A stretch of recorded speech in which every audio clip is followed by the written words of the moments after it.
RS4100.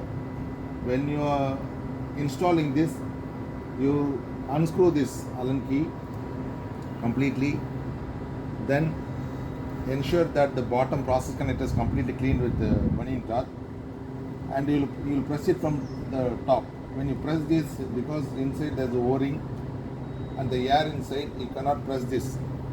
So what you can do is, here there is one Allen screw.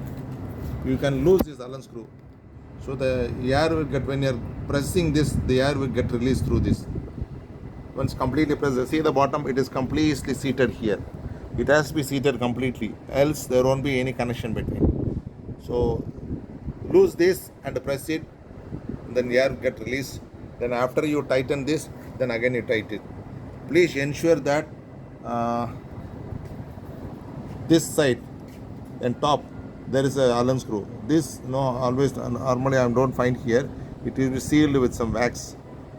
So never touch this, because the metaglass is fixed with this converter and it's calibrated. So don't touch this. To release the air, use this screw. To fix this, use the bottom screw. That's all. Thank you.